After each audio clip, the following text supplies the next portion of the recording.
Voces que importan y que en este espacio son escuchadas. Me da muchísimo gusto saludar, como todos los martes, a mi querida Alec Jordana, que hoy nos trae, como siempre, un tema sensible y para dejarnos a todos reflexionando y con ganas de actuar y de hacer algo, porque no nada más es enterarnos y que se nos entre por un oído y nos salga por el otro. Somos parte de la solución.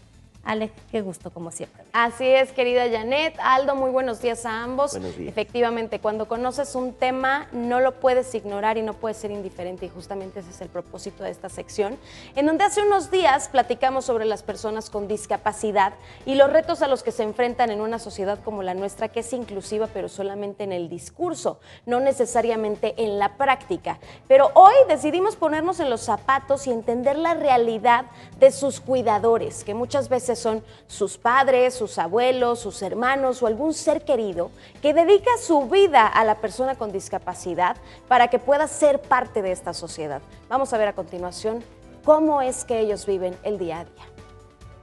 Cada hogar tiene su propia historia, y en la de María José, el amor se entrelaza con la responsabilidad de cuidar a su hermano José Manuel, quien nació con colpocefalia. Mi papá nos sentó a todos en la cama, a los 4 que somos, bueno, 3, y nos dijo, pues su hermano viene con una condición, se llama pues discapacidad, y pues eso significa que va a crecer pues no como ustedes, pero lo vamos a seguir amando como es. En México, 5.6 millones de personas viven con discapacidad, y detrás de ellas son sus familias quienes llevan el peso del cuidado diario, lo que se traduce en desempleo, cansancio y costos que se triplican. La rutina, pues mis papás son el mejor equipo que he conocido, la verdad.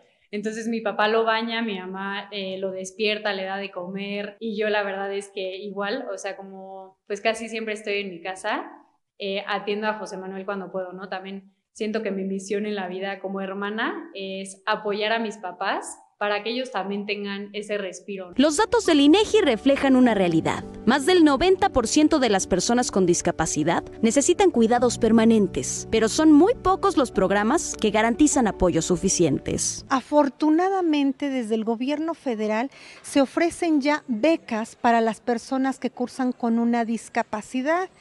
Eso es en el federal. En el estatal contamos con CEMERI, contamos con el DIF estatal, en donde, también el CRIE, en donde las familias acuden con costos muy bajos. Pero para quienes cuidan, esos apoyos resultan insuficientes. El gasto diario en traslados, terapias y medicinas rebasa las posibilidades de muchas familias. En los 49 CAMS que existen en el estado de Puebla, pues las distancias de las familias para asistir a estos centros, que son pocos, sí implica un gasto. Entonces sí requerimos de autobuses escolares, tal vez de desayunos escolares también dentro de las escuelas, como para amortiguar un poco los gastos que los padres de por sí ya hacen con sus hijos. Aún así, en medio del cansancio y las carencias, el cuidado también deja una enseñanza que va más allá de las palabras. José Manuel nos cambió la vida.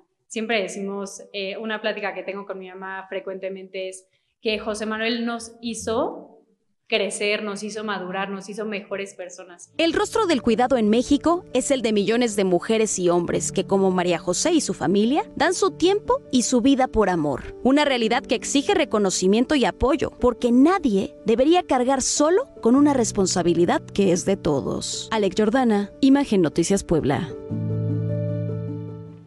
Y platicábamos que las políticas públicas para personas con discapacidad son muy pocas, muy limitadas.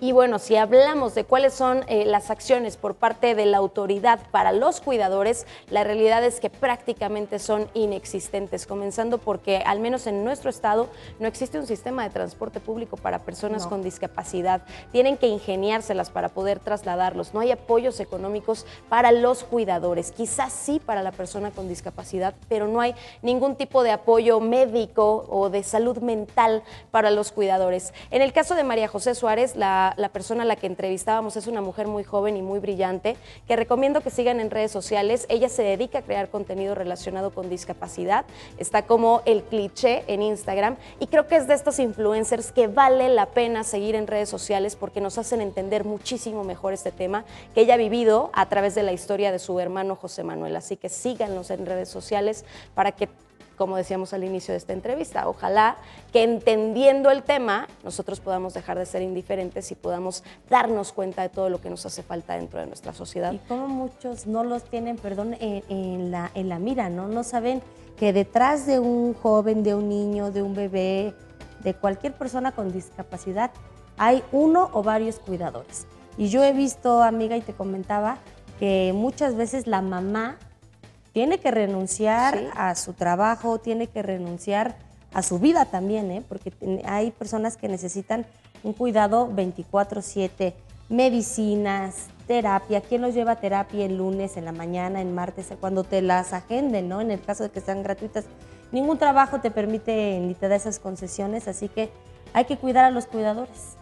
Justo de eso ya han comenzado a hablar algunas legislaciones, la federal, local, que están temas pendientes ahí por aprobar, pero yo creo que lo que tendría que venir primero es, sí, atenderlos de manera integral también a ellos, como lo dices, ese es el discurso, cuidar a los cuidadores, pero proveerles, además de, por supuesto, estos servicios emocionales, también alguna capacitación para que ellos sepan cómo sobrellevar, cómo poder apoyar a las personas que tienen pues bajo su responsabilidad, porque esa es la realidad 100%. Y que es toda una cadenita. Cuando el cuidador no está en las condiciones aptas, ni físicas, ni mentales, ni emocionales, no es un buen cuidador en todos los casos. Y entonces es una cadena que finalmente termina cayendo en la persona con discapacidad o en la persona dependiente. Así que bueno, este es el tema para reflexionar a lo largo de este día, para comentarlo con la familia y para seguir aprendiendo sobre él. Gracias, Ale. Gracias a ambos. Nos vemos el próximo martes. Nos vemos el martes.